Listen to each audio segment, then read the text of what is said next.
All right, welcome to the deep dive. Today, we're going deep, really deep into the work of Bob Camblin. He's an artist, but more than that, his art and even his words, well, they're kind of like these puzzles. You sent us a ton of stuff quotes, like little snippets of his thoughts, info about his life, reviews, even a whole discussion on his painting, Waterfalling. I mean, where do we even start with all this? Well, I think what's really cool here is that we get to see Camlin from like all these different sides. His own words are, well, they're enigmatic, right?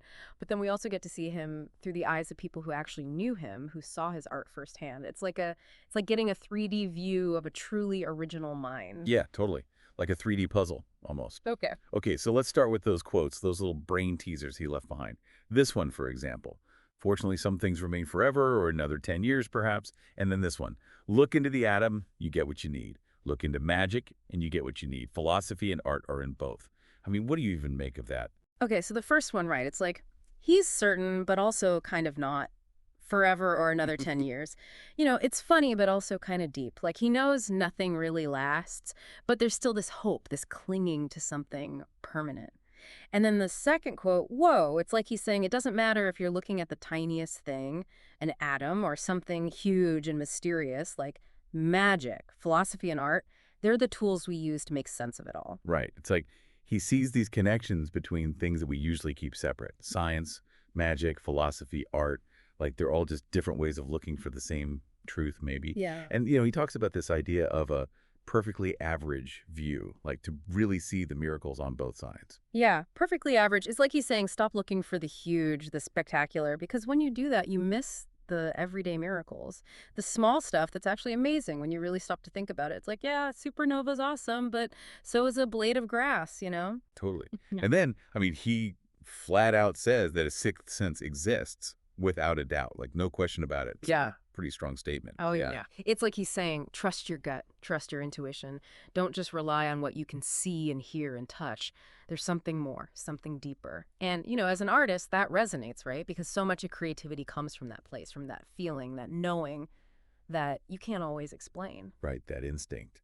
And speaking of feelings, there's this quote, it's a beautiful image, but also kind of sad. Bright day and I soar, that cruel tether of the soul to earth.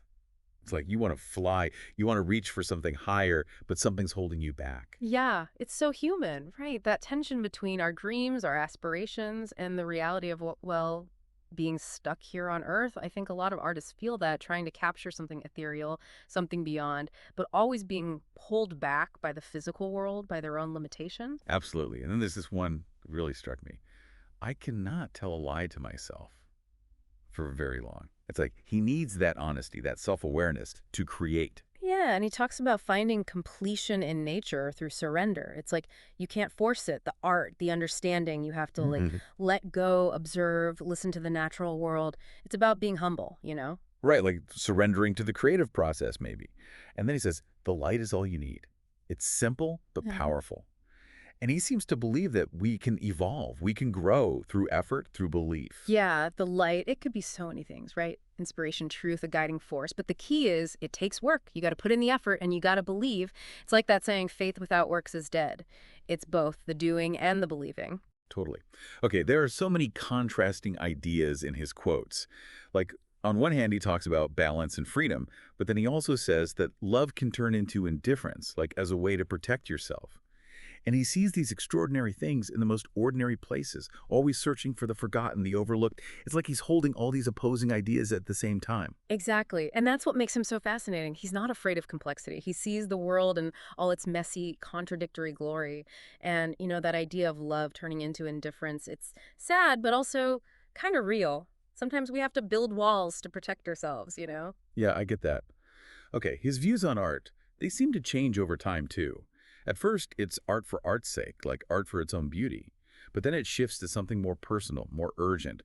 Art for life's sake, or art for my sake, or art for survival's sake. It's like art becomes a necessity for him. Yeah, like it goes from being this detached intellectual pursuit to something deeply personal, something vital. It's like art is no longer a luxury. It's food, it's air, it's what keeps him going. Right, like a lifeline. Okay, this next one. It's a bit of a head scratcher. Step off the train of thought to find true power in laughter. And he talks about bending, not bowing. I mean, what's he getting at there? Okay, so stepping off the train of thought, it's like, stop overthinking. We get so caught up in our heads and our routines that we miss the present moment. Yeah. And the bending versus bowing, it's interesting, right? Bending is about flexibility, adapting to what life throws at you. Bowing, it's more like submitting to something outside of yourself. Maybe he's saying, find your strength in being adaptable, not in giving in. I like that. And then he talks about accepting opposing forces, like being for and against at the same time. And he describes these sudden moments of clarity as the mind ripping out in flashes of variations to reach the still pond. It's like chaos and then peace. Yeah, it's that ha moment, that sudden understanding after a period of struggle. The still pond, it's that clarity, that peace of mind. And, the accepting opposing forces, it's like he sees both sides of everything, the good and the bad, the light and the dark. Yeah, totally. Okay, this one's almost a Zen koan. When you think, don't act. When you act, don't think. It seems contradictory, but I think there's a deeper truth in there. Right. It's about being fully present in whatever you're doing. When you're thinking, really think. Don't let the need to act distract you. And when you're acting, trust your instincts. Don't get bogged down in overthinking. It's like each moment has its own energy, its own purpose. That makes sense. And then there are these moments where he brings it back down to earth, like this one. Want to change the world, then pay for a cup of coffee. It's funny, but it also kind of stings. Yeah, it's that reality check, right? Like we have these grand ambitions, but then life gets in the way. It's the daily grind, the mundane things that pull us back from our big dreams. Totally. Okay, his connection to nature, it's everywhere in his quotes, like this one. See myself reflected in tree leaves and sunlight. It's like he sees himself as part of something much bigger. Yeah, there's no separation for him between himself and the natural world. He's a part of it, he's in it. It's a beautiful way of looking at things, that interconnectedness. Absolutely. Okay, his artistic process, it seems to be reflected in these brief, almost spontaneous acts. Yeah. Like he does something and then he moves on, even if it's not finished in the traditional sense. Yeah, it's like he's capturing these fleeting moments of inspiration. It's about the process, the energy of creation, not necessarily the final product. Maybe he's afraid of overworking it, of losing that initial spark. Right, like kill your darlings, kind of. And then there are these almost mystical observations. Nature bringing you back to your senses, a joy that exceeds all other, the feeling of a breeze even when there's no wind. It's like he's hypersensitive to the world. He's definitely turned in, right? He sees the beauty and the power in the smallest things. That joy, it's like a spiritual experience, a connection to something beyond himself. Absolutely. Okay, this one made me chuckle. Prefer my watercolor palette to argument. I think a Yeah. lot of artists can relate to that. Oh, yeah. It's like, why waste time arguing when you can create? Art is a much more powerful form of communication anyway. It goes beyond words. It speaks to the heart, to the soul. Totally. Okay, this is a short one, but it's so thought-provoking. But people are seen. What do you make of that? It's making us question how we see each other, right? Are Yeah. we really seeing the person, or are we just seeing our own projections, our own biases? It's a challenge to look deeper, to see beyond the surface. Right, like are we really seeing or are we just looking?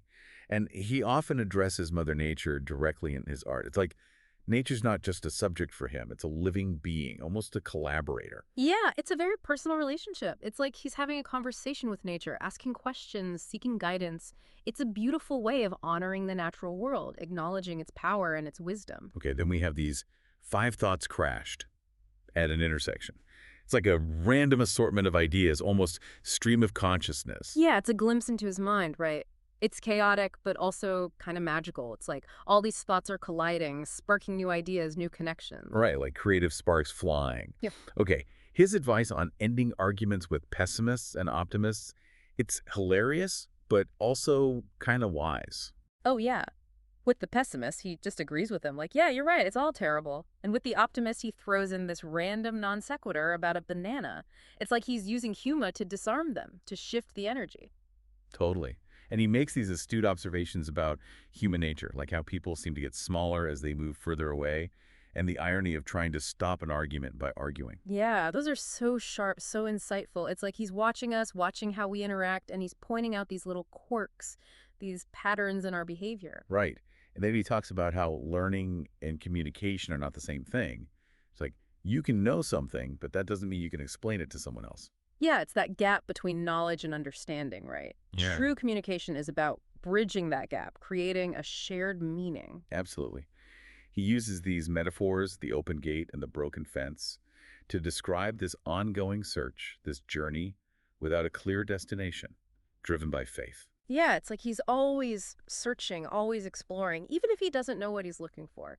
But the faith is there, the belief that there's something more, something worth finding. And he sees a difference between revolution and evolution, like revolution being the sudden external change and evolution being this slower internal process. It's like real change has to start within each individual. Yeah, it's a change of heart, a change of mind. It's not about overthrowing systems, it's about transforming ourselves from the inside out. Okay, then we have these simple, almost folk wisdom sayings, like, you never miss the water until the wells run dry. And then, bam, he hits you with these haiku-like observations of nature, capturing these fleeting moments of beauty. It's like he's moving between these universal truths and these very specific, intimate experiences of the natural world. And, the haiku, they're so simple, but they can be so profound. It's like a whole world in a few words. Right, like a little snapshot of the moment.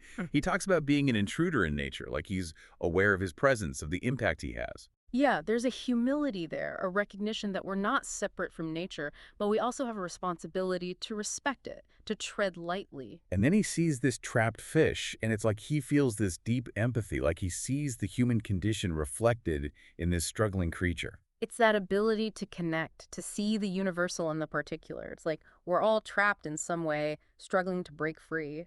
Totally. Okay, this one's a bit out there. Come back as a sun-shining fly.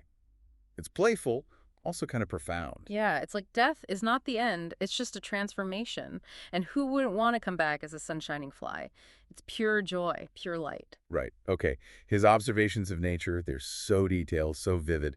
Darning needles creating shimmerline tapestries, things reduced to their essence, bleached, textured, and white to taste and sight. It's like he's seeing the world with fresh eyes. He's definitely paying attention, isn't he? He's noticing the small things, the textures, the colors, the sounds. It's like he's trying to capture the essence of the experience to translate it into words and images. And even his art materials, the canvas, the brushes, they become subjects for him. Canvas rectangle, summer light, calligraphy, mystic and complete. It's like he's blurring the lines between the tools and the art itself. Yeah, it's like he's asking, what is art? Is it the finished product or is it the process, the materials, the intention? Right, like where does the art begin and end? Okay, then there are these darker, more unsettling images. Eater of Christians, Chimera Byzantium warm, cold children's chair. It's like a glimpse into a nightmare. Yeah, it's like he's not afraid to go to those dark places, to explore the shadows of the human psyche. It's a reminder that there's beauty in light, but there's also darkness and pain. Yeah, and he talks about capturing these fleeting impressions and then making a hasty retreat. Yeah. It's like he's afraid of lingering too long, of ruining the moment. It's like he's trying to preserve the freshness, the rawness of the experience. It's about letting go, trusting that he's captured what he needs to capture. Right. And he distills sound and movement into these short, almost poetic phrases. Chuck, chuck, water tongue. Chuck, chuck, sound of foot to stone. It's like he's creating these little sonic landscapes. Yeah, he's capturing the essence of those sensory experiences, reducing them to their core elements. It's a very evocative way of writing. It pulls you right into the moment. And nature becomes this active force, a weaver. Veil of August's heat weaves the artist dragonfly. It's like everything is connected. Everything is in motion. Yeah, it's a beautiful image, right? The interconnectedness of all things. It's like the dragonfly is a product of its environment, and yet it also shapes its environment. Okay, then he brings in these references to myth and history.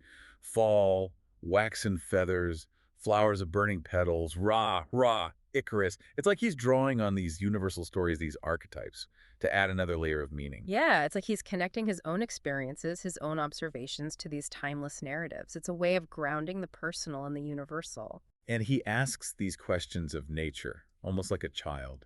Oh, Sandpiper, why do you dance at ocean's edge? Come, the water's fine. It's so playful, so full of wonder. Yeah, it's like he's never lost that sense of curiosity, that childlike awe at the world. And the questions are more important than the answers sometimes. It's about keeping that sense of wonder alive. Totally. And he paints these stark images of nature and humanity, like summer great black waves one sees so seldom clearly. Oh, men pulling nets. Yeah. It's both beautiful and kind of brutal. Yeah, it's like he's showing us the power of nature, but also our own impact on it. It's a reminder that we're part of this delicate balance, and we need to be mindful of our actions. Okay, through his cultural observations, his personal reflections, the recurring motif of the mirror, it's like we're getting this multi-layered portrait of the man. Yeah, we're seeing his inner world and his outer world, how they intersect and influence each other. It's like a mosaic, a collection of fragments that come together to create this complex, fascinating whole. Okay, this one's a bit of a mind bender. This egg in brown leaves has a great secret of mine, that nothing changes. It's like he's saying that change is an illusion, that there's a deeper constancy beneath the surface. Yeah, it's a paradox, right? Everything is constantly changing, and yet there's something that remains the same. Maybe it's that essence, that life force that flows through everything. Like the cycle of life and death, but something persists. And then we have these whimsical observations of the small world. Ragged wheels of silk, minuscule dragons observed by Buddha spiders. It's just delightful. It's pure imagination, right? He's seeing these fantastical creatures in the everyday. It's a reminder to never lose that sense of playfulness, to see the magic in the mundane. Okay, this one's a bit bittersweet. This dragon never lived on paper or flowers. Well, perhaps next time. It's like he's acknowledging the unlived dreams, the unrealized potential. Yeah, but there's also hope there, right? Perhaps next time. It's like he's saying there's always another chance, another opportunity to create, to dream. Yeah, totally. He contemplates mortality, the cyclical nature of seasons, the fusion of the internal and external in his blue pictures pulsing. It's like he's weaving together these grand themes with these very personal, almost mystical experiences. Yeah, he's not afraid to tackle the big questions, the mysteries of life and death. But he's also grounding it in his own subjective experience, in his art, in his connection to nature. Okay, this one really speaks to me. Seed pod, dragonfly, shriveled weed or living thing, stirred by wind or God. It's like he's open to the mystery, to the possibility of something beyond our understanding. Yeah, it's that sense of awe, of reverence for the unknown. It's like he's saying, we don't have all the answers, and maybe that's okay. Right, like embrace the mystery. And he finds this unexpected beauty in the most ordinary things. Blue bottle banquet. From the sea in summer come tide-washed necklaces. It's like he's seeing art in everything. Yeah, he's transforming the mundane into the magical. It's a reminder to pay attention, to open our eyes to the beauty that's all around us. Totally. And then we have these glimpses into his travels, his sensory experiences of places, the fleeting nature of memory. It's like he's trying to capture these moments before they slip away. Yeah, he's very aware of the passage of time, of the impermanence of things. And, memory is a funny thing. It's so subjective, so easily distorted. Right. Okay, this one's a bit surprising coming from an artist. I cannot see, but the painted eye can. It's like he's acknowledging the limitations of his own perception. Yeah, it's humble, right? It's like he's saying, art can sometimes see more clearly than we can. It can capture a different perspective, a deeper truth. Okay, I love this description of his mind. My mind creates strange and beautiful devices. It's like he's a mad scientist, but in a good way. Yeah, it's that creative spark, that constant flow of ideas. It's like his mind is a workshop, churning out these weird and wonderful inventions. Okay, there's humor, there's melancholy, there's this constant play between observation and reflection. Gargoyles gargling water from Gothic churches. You missed me that time. It's like he's having fun with language, with imagery. Yeah, he's definitely not taking himself too seriously. And, that playfulness, it's a sign of intelligence, of creativity. It's about seeing the world from a different angle. And then there's this sense of the past lingering, of history echoing through the present. Off the shore, fragments of a memory are found, bones of Icarus. It's like the past is never truly gone. Yeah, it's still there, haunting us, shaping us. And Icarus, it's that classic story of ambition, of reaching too high, of the consequences of our actions. Right, those cautionary tales. Okay, his thoughts on nostalgia, on memory, they're fascinating. Nostalgia, like guests and fish, shouldn't be kept too long.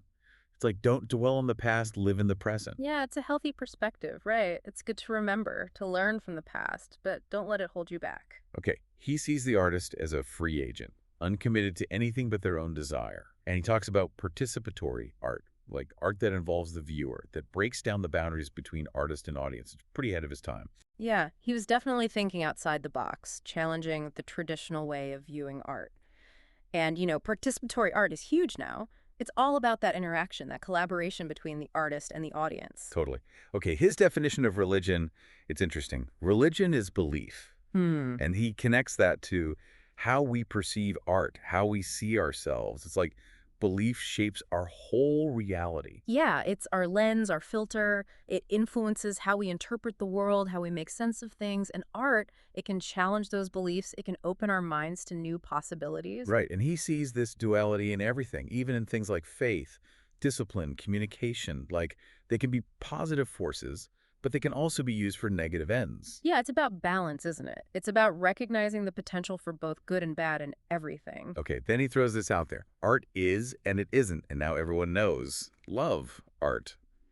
It's like he's poking fun at those simplistic definitions, those cliches. Yeah, he's challenging us to think deeper, to go beyond the surface. It's like art is more than just a pretty picture. It's an experience, a feeling, a way of seeing the world. And he makes this distinction between actually experiencing something, like love or art, Hmm. and just experiencing the feelings associated with it. Like there's a difference between living something and just thinking about it. Yeah, it's that direct experience, that raw, unfiltered encounter with something that really matters.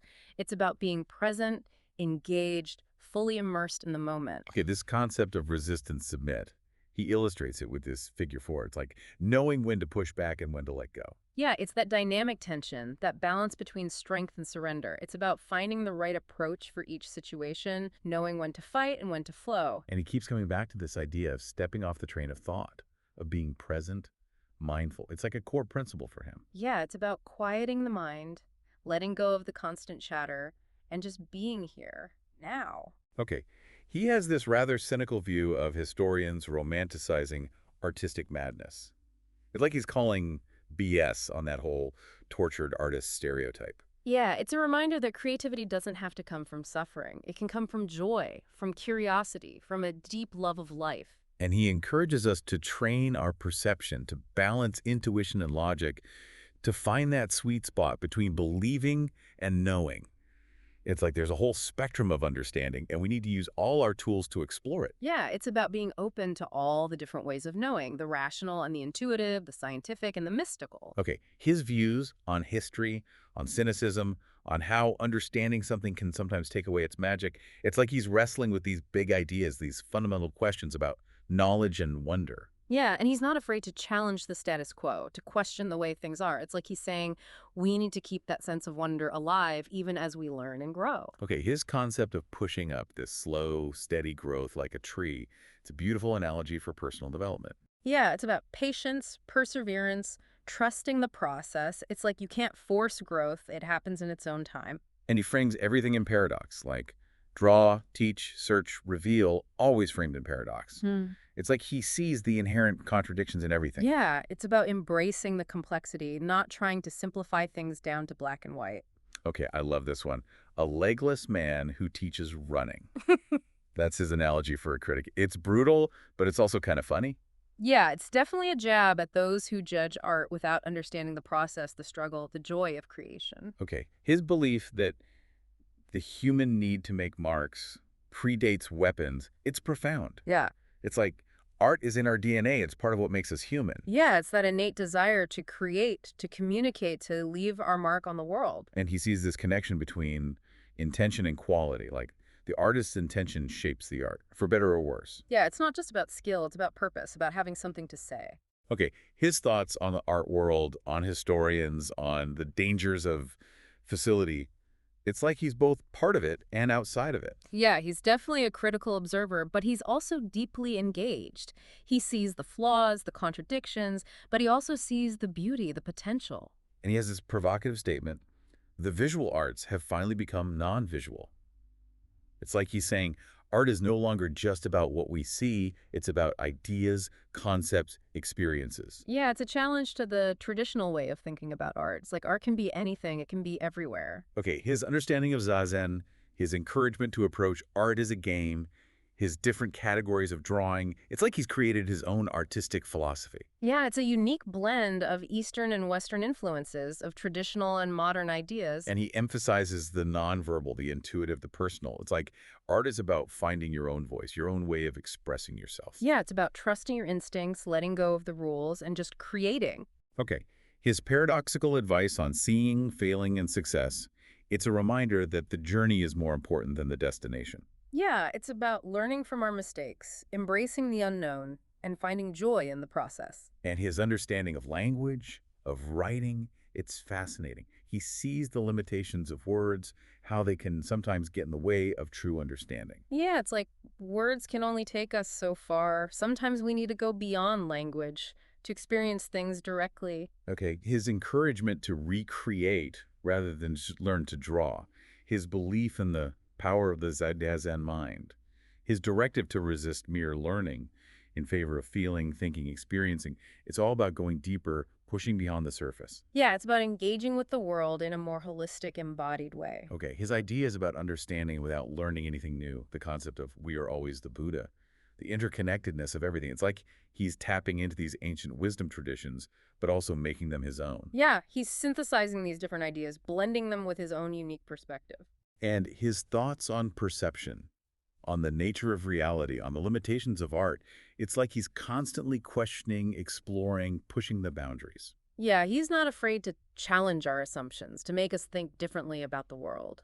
Okay, his directive to fool the eye, fool the mind, his engagement with the art world, his critique of disposable art culture, it's like he's both a participant and an observer. Yeah, he's in the game, but he's also watching the game, commenting on the rules, the players, the strategies. And his thoughts on symbolism, on communication, on the importance of intention, it's like he's trying to create a new language, a new way of understanding art and life. Yeah, he's breaking down the old categories, creating something new, something hybrid. Okay, his concept of a standard sign with meaning known only to a select group, his acceptance of seemingly shallow idioms, his list of white and dried elements, it's like he's playing with language, with meaning, with the very process of communication. Yeah, he's pushing the boundaries of language, exploring the limits of what we can say and understand. Okay, his advice for making the best of it, his deconstruction of proverbs, his analogy of arguing as holographic fragments. It's like he's offering us a new way of thinking about the world, about ourselves. Yeah, he's giving us tools for navigating life, for finding meaning, for connecting with each other. Okay, his cyclical view of chaos and order, his hologram concept, his sense of approaching real time. It's like he's seeing the big picture, the interconnectedness of everything. Yeah, he's zoomed out, he's seeing the patterns, the cycles, the underlying unity. And his philosophical musings, his thoughts on solipsism, on time travel, on the path of least resistance, it's like he's wrestling with these big existential questions. Yeah, he's not afraid to go deep, to explore the fundamental mysteries of existence. Okay, his poetic descriptions, his cryptic questions, Yeah. his final call for freedom and dolce far niente. Yeah, it's like he's leaving us with a sense of wonder, of possibility. Yeah, it's an invitation to live fully, to embrace the beauty and the mystery of life, to find joy in the simple things.